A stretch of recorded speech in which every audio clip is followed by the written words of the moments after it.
Hey, good morning to all. And today we are going to discuss about the organs of immune system. Because in the last class we have discussed what is B lymphocyte, what is T lymphocytes, and all, and their role. We have also discussed about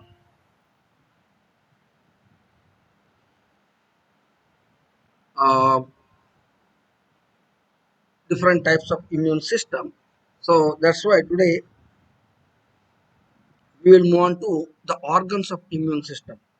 In any individual, either it may be any animal for that matter, there are certain organs which are assigned the function of defending our body against the pathogens, and those organs which are actively involved in protecting our body or enhancing the immune system, they are known as the organs of immune system.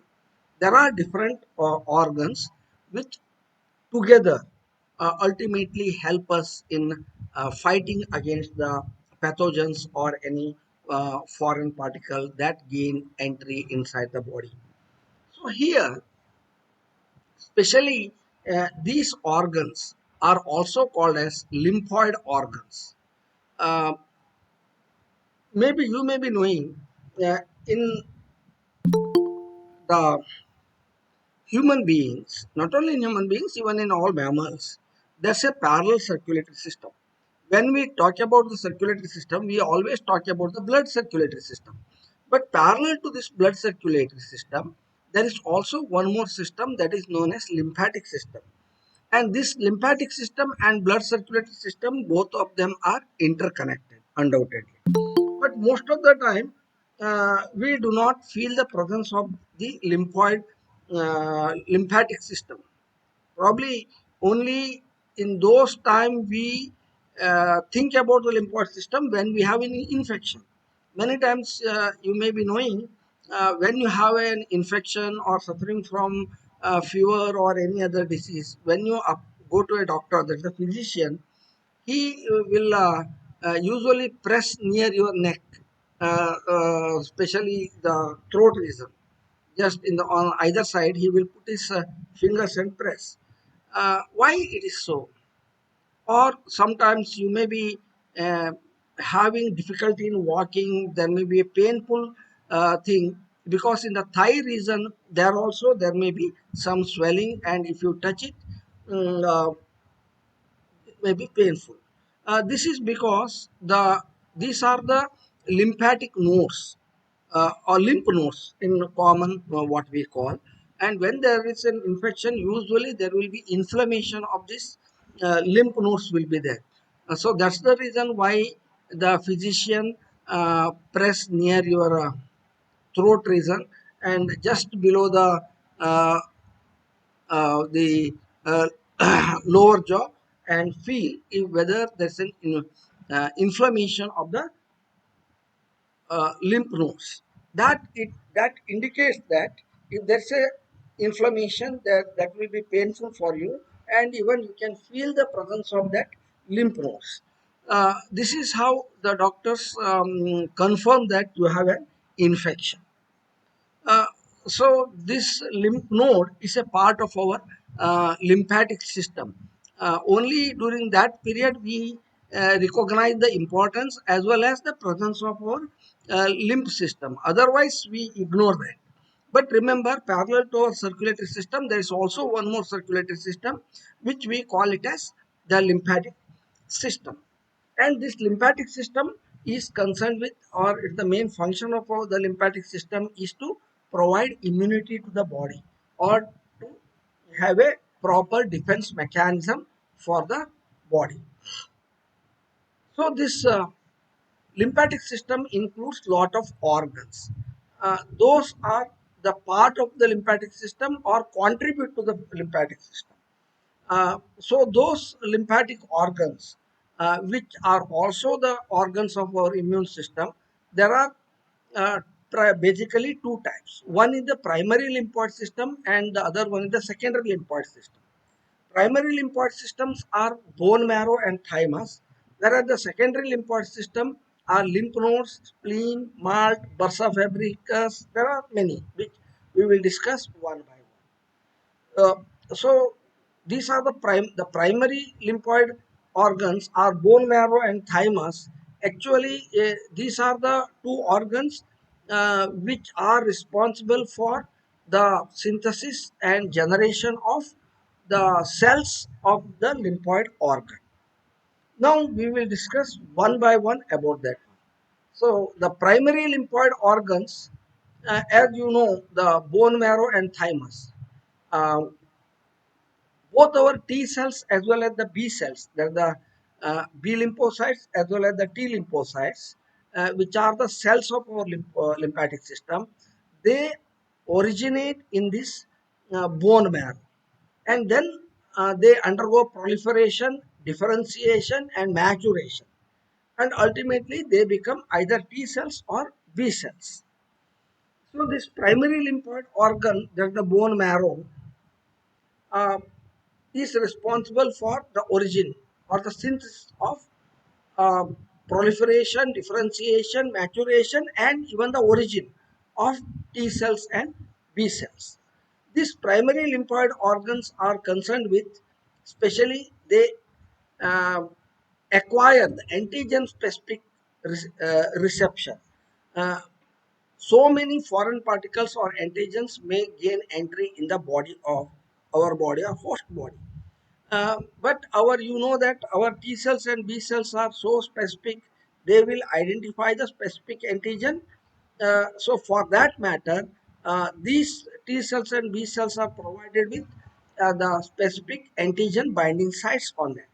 And the specific antigen binding sites on these B cells and T cells are responsible for uh, the specific reception of the antigen which has gained entry. Then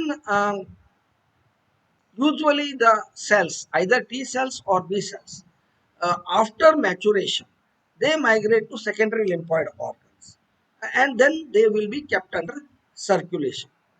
Uh, in mammals, the secondary lymphoid organs are the thymus, bone marrow, and in birds it is thymus and bursa fabricius. uh, Major sites of lymphopoiesis. Lymphopoiesis means the origin or and synthesis of lymphatic cells. We call it as lymphopoiesis. Hemopoiesis means origin of the RBC and WBC. Here, lymphopoiesis refers to the origin or the synthesis of lymphatic cells. uh, this major cells, T cells in the thymus and B cells in the bone marrow. But remember, even the T cells also originate in the bone marrow, but they are educated in the thymus. Ultimately, our primary lymphoid organ control the peripheral lymphoid organs also. Now, let's start with the thymus.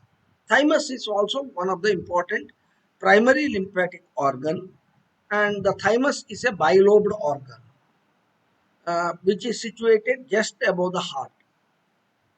And each lobe is not a naked, but instead of that, it has been enclosed by a capsule. There are two lobes, bilobes, and each lobe is separated by a connective tissue called the trabeculae. So though there is a connection between the two lobes, but they are physically separated because of the connective tissue, what you call the trabeculae. And each lobule has two regions. One is outer cortex and inner medulla. This thymus receives immature T cells. Immature T cells also originate in the bone marrow and then migrate to the thymus. And these immature T cells which come to the thymus, they are known as thymocytes.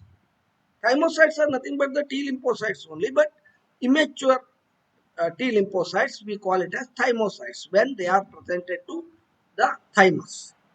And these thymic epithelial cells in the outer cortex called nerve cells, and one more type of cells Hessel's corpuscles, they contain degenerating epithelial cells. Here the nerve cells are very important here. Uh, this is the site where the T cell development and maturation, even the education. Otherwise, the thymocytes, when they reach the thymus, they are in a very immature state. They are not differentiated. Uh, and when they come to this thymus, uh, these T cells are educated, development also takes place, and even the maturation. This developed T cells is responsible for cell-mediated immunity, which already we have discussed. This thymic epithelial cells produces two hormones. One is the thymosin and thymopoietin. These hormones, thymosin and thymopoietin, are responsible for development and maturation of the T lymphocyte by developing a receptor on that. And once the T cells develop these receptors, now the T cells are able to uh, recognize the antigen MHC complex. MHC complex, major histocompatibility complex. Antigen binds with the histocompatibility complex and they are presented to the T cells. And then the T cell recognizes this entire complex of antigen MHC complex. Then T cells protect the body from the infection. So this is the cross section of what you call the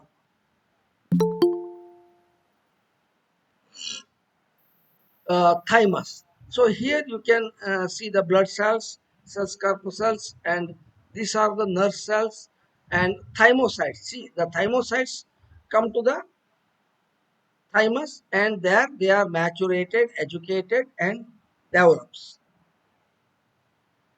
Now, what is the role of this thymus? Suppose if you remove the thymus from the newborn mice, um, then there is a decreasing in the circulatory lymphocytes. The number of lymphocytes in the circulation becomes less, and then the mice will not show the cell-mediated immunity. As a result, that becomes prone to a large number of diseases. In case of the human being, even it is also seen that congenital birth defects in human, then decline in thymic function, all those things happens. Then the other primary lymphatic organ is the bone marrow, which is the major organ. This is the site of blood cell formation, either WBC or RBC. Any blood cell you take that takes birth in the bone marrow. The bone marrow is mainly concerned with B cell origin and mature. These B cells originate and mature in the bone marrow. And example in human mice, it has been seen. Even fat cells, bony tissues, dendritic cells also originate in the bone marrow only. Now, how that happens? In the bone marrow, there are stomatal cells. They interact with these B cells and they secrete what you call cytokines. And then once the secretion of the cytokine, then there's a selection process occur. But remember, this bone marrow is not the site of B cell in all the organisms. For example, if you take the birds, a bone marrow is not the site where the B cells originate. But mainly in the mammals, bone marrow is the region where the B lymphocytes originate. Especially in humans, mice, bone marrow is the site of B cell origin and development. Um, in the bone marrow, there are lymphoid progenitors. Immature B cells are formed, proliferate, and differentiate within the bone marrow. Then as I have told you, the stomatal cells within the bone marrow, they interact with the B cells and secrete various cytokines that are required for the development of the B cells. So now the B cells, they become uh, mature, and then even selection of the T cells also is shown here. Now what happens? Most of the cells become B cells, but there are certain immature cells which are also produced like the B cells. They are sent to the thymus, and then in the selection process within the bone marrow, uh, the bone marrow eliminates B cells with self-reactive antibody receptor. This is very, very important. Sometimes in the process of maturation, the B cells will develop some self-reactive antibody receptors. This is very dangerous because if the B cells develop self-reactive antibody receptors, it may start fighting against the our own body cells, and may result in some of the autoimmune disorders. So, in order to eliminate that, these B cells in the very beginning identify those B lymphocytes which are having self-reactive antibody receptors. So, as I have told you, the bone marrow is not the site of B cell development in all the species. In birds, there is a bursa fabricius, where these B lymphocytes develop. A lymphoid tissue, bursa fabricius, is a lymphoid tissue associated with the gut, and they're the primary site of B cell maturation in case of the birds. But in human beings and mammal and mice and most of the mammal, it is the bone marrow where the B cells originate. Now, talking about this bursa fabricius, it's found only in the birds.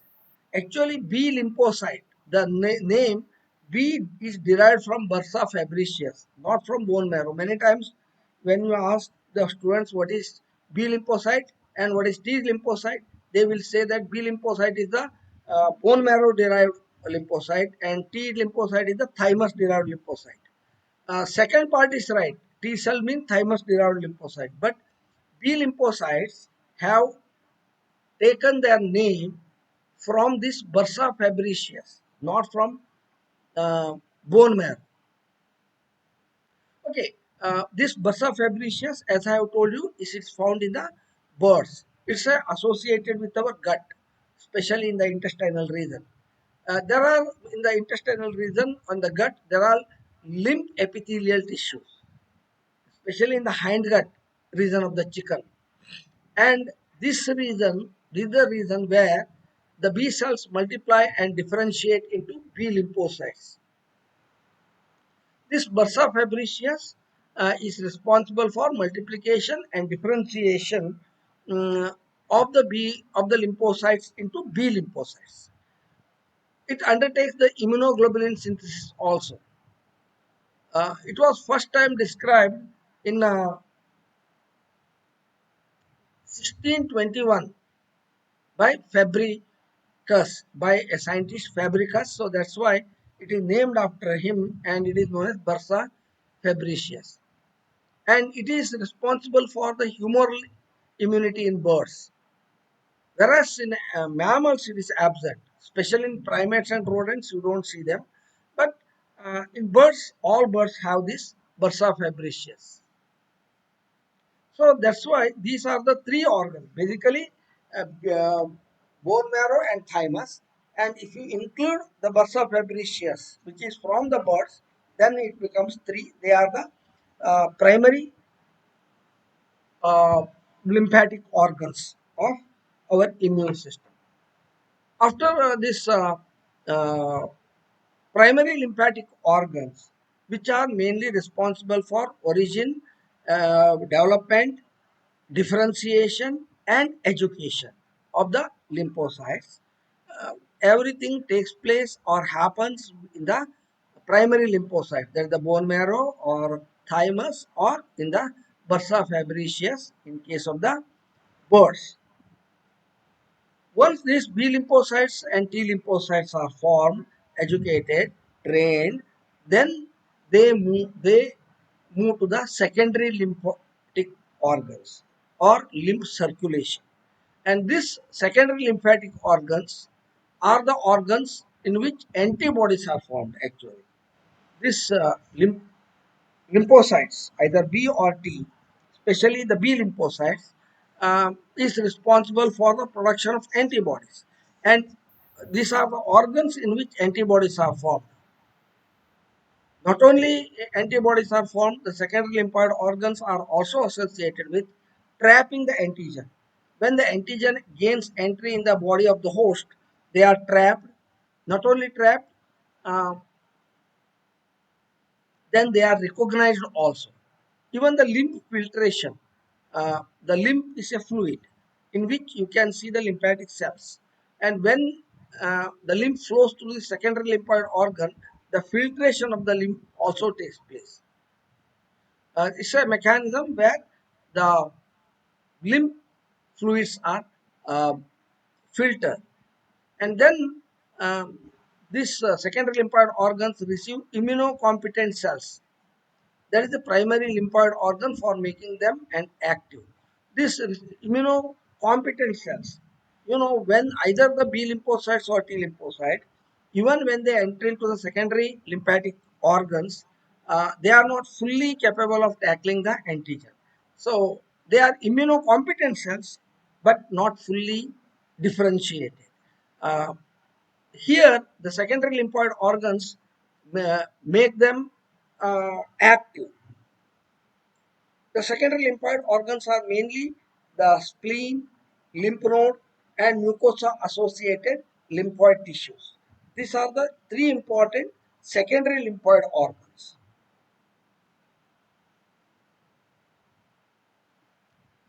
Now, the first one is the lymph nodes.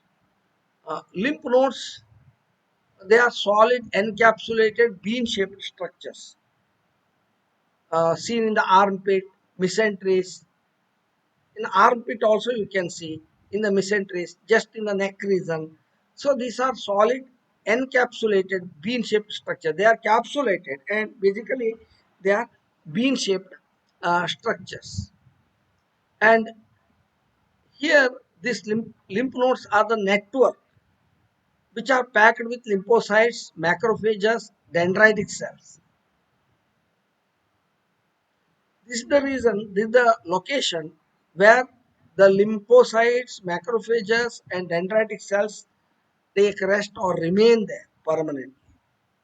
The lymphoid nodes have three regions: cortex, paracortex, and medulla.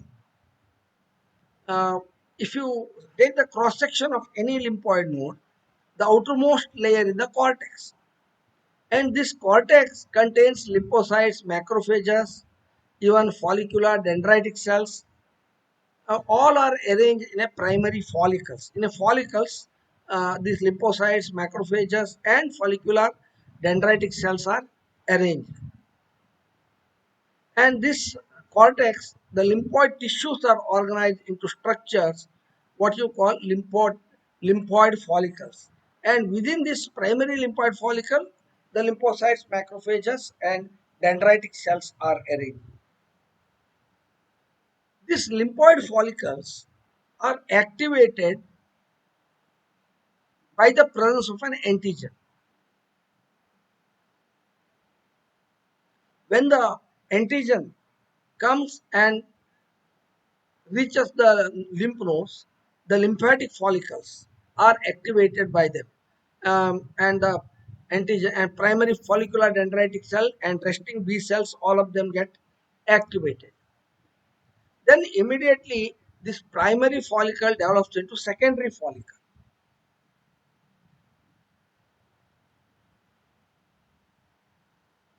And once they become the secondary follicles, then they can release these B lymphocytes and they can produce this uh, antibodies. In children, especially the B cell deficiency, cortex lacks primary follicle. Suppose in children, if there's a B cell deficiency, the primary follicles will not develop properly, and germinal centers will not develop properly. Then the middle portion is the paracortex. Paracortex is the region which stores the T lymphocytes and inter interdigiting dendritic cells. T lymphocytes and interdigiting dendritic cells. In the cortex, you see the B lymphocyte, but whereas in the paracortex, it is the T lymphocytes. This paracortex is thymus dependent area. Actually, the thymus dependent area itself is called as paracortex because it is dependent because it receives the T cells, that the thymus derived lymphocytes, and thymus, whereas the cortex is thymus independent area. Then there are class 2 MHC proteins are also present there. Then the innermost layer is called as medulla.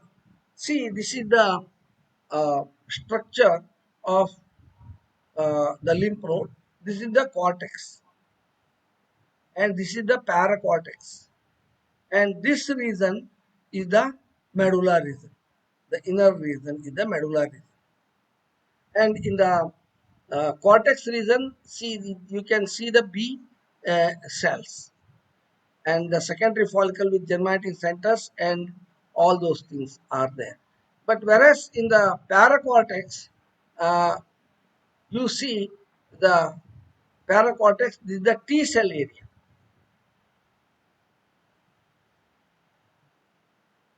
and medulla is the innermost region. Then the other organ, the next organ of our immune system is spleen.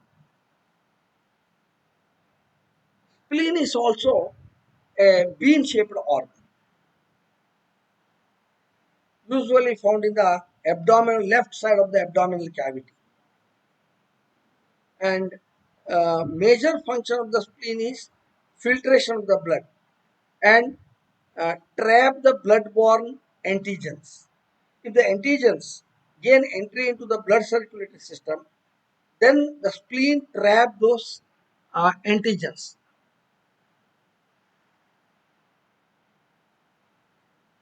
The spleen, when it is the filtering organ, it filters the blood-borne antigens. Not only blood-borne antigen, even the lymphocytes are also trapped in the spleen through a splanchnic artery. There is an artery called a splanchnic artery through which the spleen gets the blood, and the blood-borne antigens and lymphocytes are presented to spleen through this splanchnic artery. Spleen is also surrounded by a capsule. And there are two compartments in the spleen. One is the red and white pulp. First one is the red pulp. It is the network of macrophages, RBC, and lymphocytes, sinusoids. It's a red pulp where it contains sinusoid macrophages, RBC, and lymphocytes. And this is the reason where old and defective RBCs are also destroyed. You know, red blood corpuscles have a age of 120 days. After 120 days, these aged RBCs are destroyed, and that is done in the spleen. Even not only age, even if there is a RBC which is defective, that is also destroyed in the spleen. Then the white pulp. White pulp consists of lymphoid tissues, where you see both T and B lymphocyte.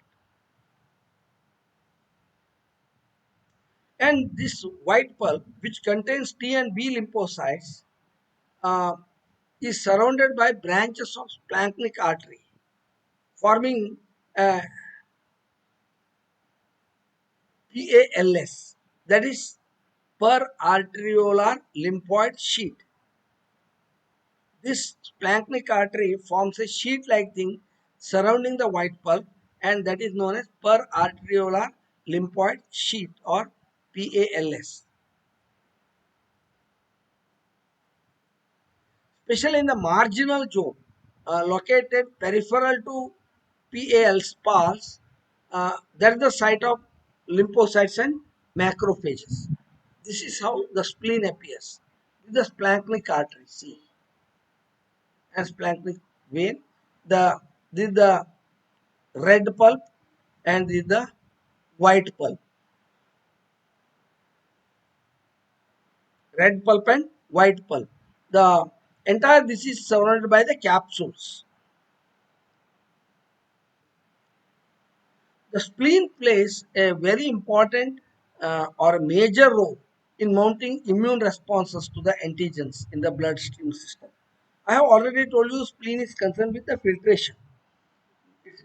So as a result, it plays a important role, especially in response to antigens which come to the bloodstream. Uh, it's a large ovoid lymphoid organ situated high in the left abdominal cavity, and these lymph nodes, while the lymph nodes are specialized for trapping antigen from local tissues, spleen specializes in filtering the blood. Even the lymph nodes also are concerned with trapping and filtering, but they trap and filter the antigen from local tissues. Whereas the spleen is specialized in filtering the blood and trapping the blood-borne antigens. Uh, so, uh, this lymphoid organ and spleen together they filter and trap.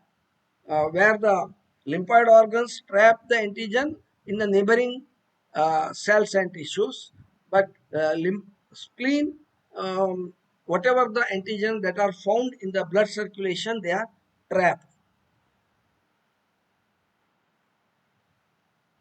The spleen, I have told you, the red pulp consists of network of sinusoids, uh, which are the sinusoids are small depressions, network of small uh, cavities, and they are populated by macrophages and numerous RBCs and few lymphocytes. They always remain there. There are numerous RBCs and macrophages and few lymphocytes. And actually, this is the red pulp is the reason where old and defective RBCs are destroyed and removed. On the other hand, the white pulp of the spleen surround the branches of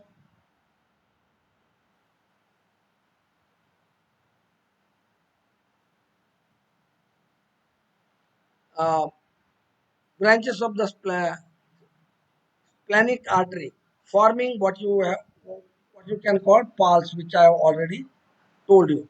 Thus, 1 minute,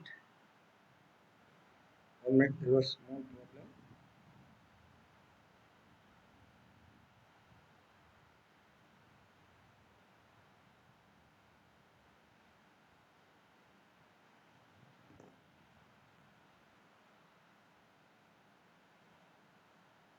So there are certain things what you call the pulse, populated mainly by T lymphocytes. Pulse are the reason where you can see T lymphocytes in more number, and even the primary lymphoid follicles are also attached to the pulse.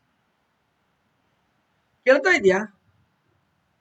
Hello, ಯಾರಾದ್ರೂ ಹೇಳಿ, ಕೇಳ್ತಾ ಇದೆಯಾ? ಕೇಳ್ತಾ ಇದೆಯಾ? ಕಾಣ್ತಾ ಇದೆ ಅಲ್ವಾ? ಯಾಕಂದ್ರೆ ಇಲ್ಲೇನೋ ಸಣ್ಣ ಗ್ಲಿಚಸ್ ಬಂದಂಗೆ ಕಾಣಿಸ್ತು. Yes, sir. Okay, no problem. I will continue.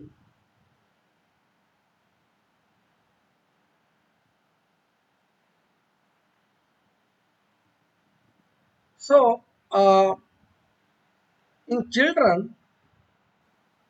uh, suppose if you remove the spleen, what is known as splenectomy, that increases the bacterial sepsis, pneumonia, and other influence will be more. Even in adult also, if you remove the spleen, it increases in blood-borne bacterial infections.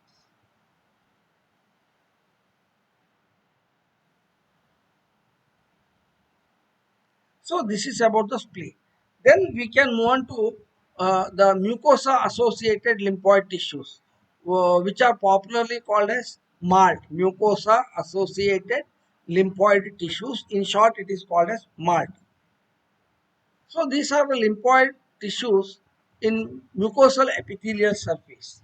These are found on the mucosal epithelial surface and they are called as MALT.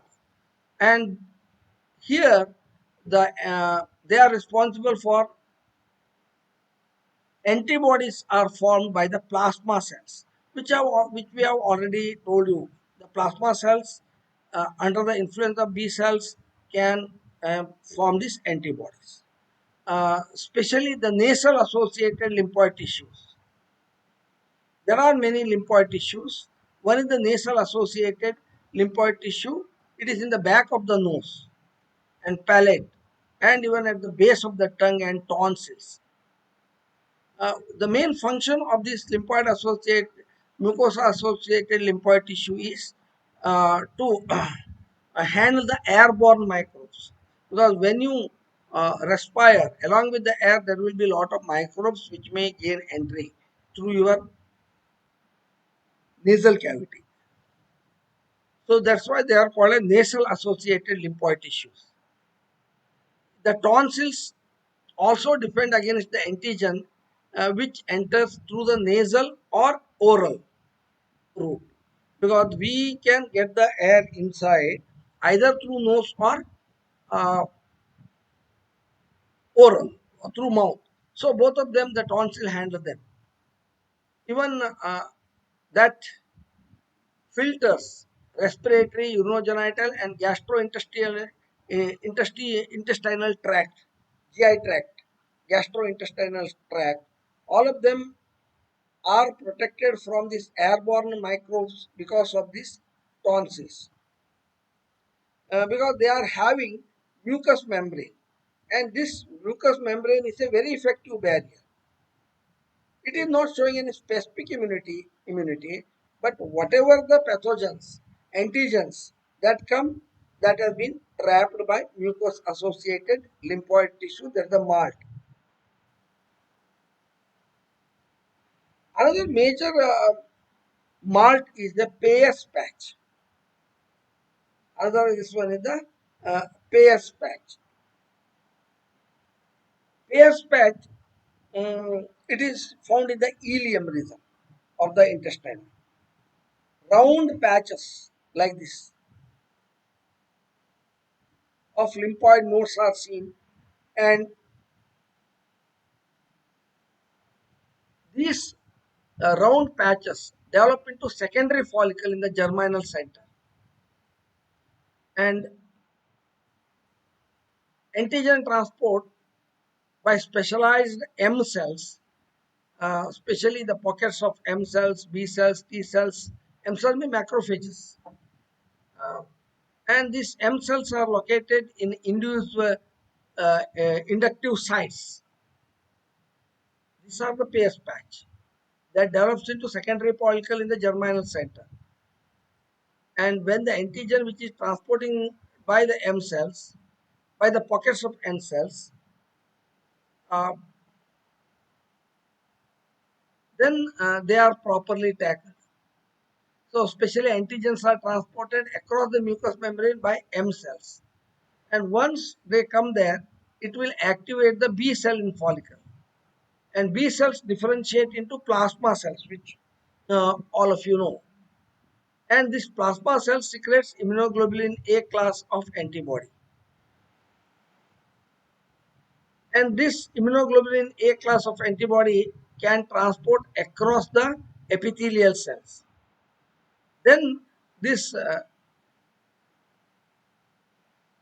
immunoglobulin G A is secreted into the lumen, and this immunoglobulin A interact with the antigen there.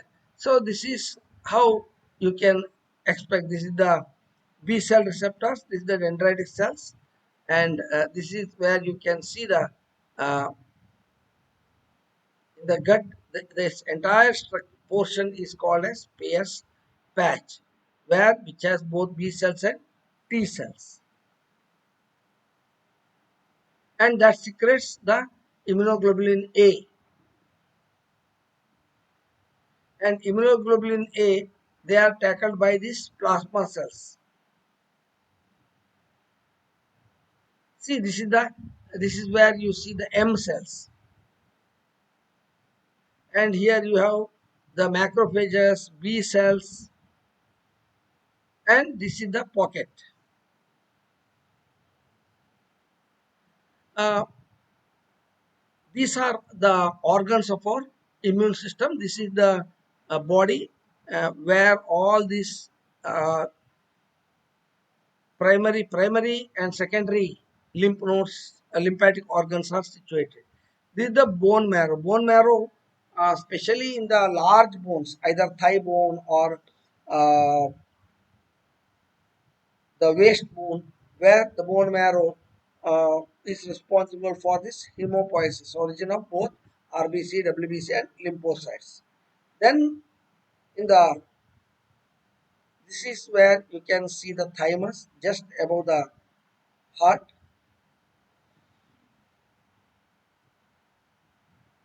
Here you have the tonsils in the thoracic duct and um, the nasal cavity together help in filtering the antigen which comes through the air. So with this, uh, one more thing which I will discuss with you is in detail little bit the thymus. I thought we need some information about more information of the thymus. The thymus is the site of T cell development and maturation. This is the site where T cells develop and maturate. It's a flat bilobed organ situated above the heart, and each lobe is surrounded by a capsule. And it is divided into lobules which are separated from each other by the strands of connective tissue called as trabeculae. In the outer compartment of the thymus is known as cortex, and is in each lobule it is organized into two compartments, and they are mainly densely packed with immature T cells, what you call thymocytes. Uh, Even the inner compartment, or what you call medulla, is also sparsely populated with thymocytes. Is less number of thymocytes, but outer cortex is having densely packed with thymocytes. Thymocytes are the immature T cells.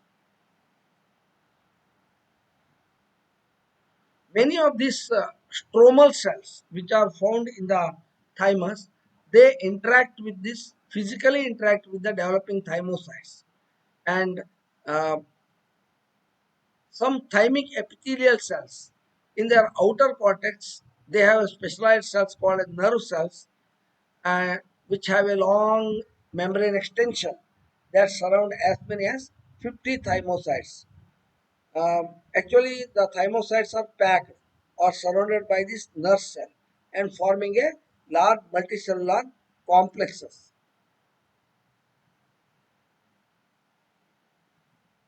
Especially the cortical epithelial cells have a very long interconnecting cytoplasmic extensions. Interconnecting cytoplasmic extensions from the cortical epithelium forms a network, and usually they interact with numerous thymocytes, and they differentiate the thymocyte, they train the thymocytes, and even they educate the thymocytes. So that's why the role or the function of the thymus is to generate and select a repertoire of T cells. So this repertoire is a place where they are all educated and trained, and especially it's a repertoire for the education, development, differentiation, and training of the T cells, and ultimately the T cells are will protect the body from infection. This is how the thymus functions, and without thymus, uh, the T cell development will not be there at all. As the thymocytes, they develop an enormous diversity of T cell receptors, and it is done randomly and produces some T cells with receptors capable of recognizing. Even it develops some of the T cells which have a receptors on them, especially in recognizing antigen major histocompatibility complexes. Because when the antigen enters the body, it forms a complex with MHC protein 1, and that is known as antigen and MHC complex. And this T cell receptors even recognize this antigen MHC complexes. But not all T cell receptors. Many times that most of the T cell receptors are produced by this random process. As a result, they are incapable of recognizing antigen MHC complex. But few of them, they are very specific. They recognize antigen MHC complexes, and uh, the one which are not recognized, that is the unrecognized antigen MHC complex.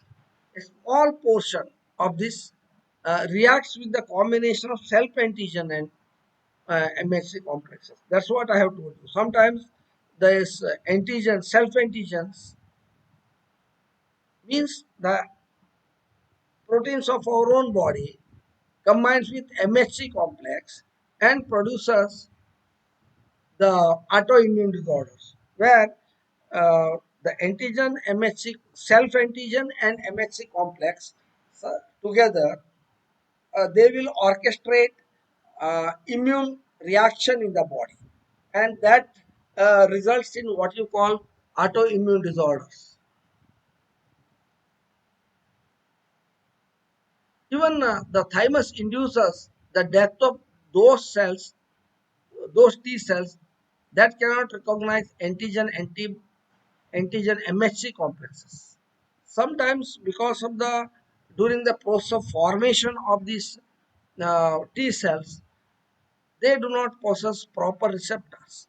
As a result, they cannot recognize antigen and MHC complexes, and those T cells are destroyed. Even the T cells which react with self-antigen MHC complex and thereby pose a problem of causing autoimmune diseases, they are also eliminated. More than 95% of all thymocytes, they die by apoptosis in the thymus even even without reaching the maturity. All T lymphocytes which come to the thymus, they are not going to develop into functional T lymphocytes. Actually, only 5%, remaining 95% of all thymocytes, they die by apoptosis. Apoptosis is a process where the cells die. This is the, I can say then, it's the cell death program. As a result of the apoptosis, the lysosomes which are inside the cell, they burst and release this hydrolytic enzyme, and that causes the death of the cell. Apoptosis refers to death of the cell because of the cell lysis. So 95% of thymocytes, without maturating, without educating, without training, they die by apoptosis even before reaching the maturity.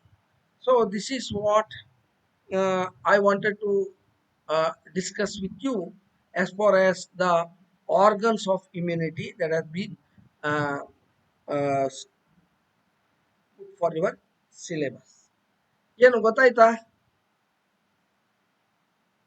About this, probably not probably, I will certainly I will try to give you the notes. Uh, and in this immune system, only a small chapter is left, a small portion is left, which talks about vaccination. Actually, Monday we will not have any classes because Monday is a holiday. Next Saturday, I would like to, or I wish to wind up this. Next Saturday also holiday.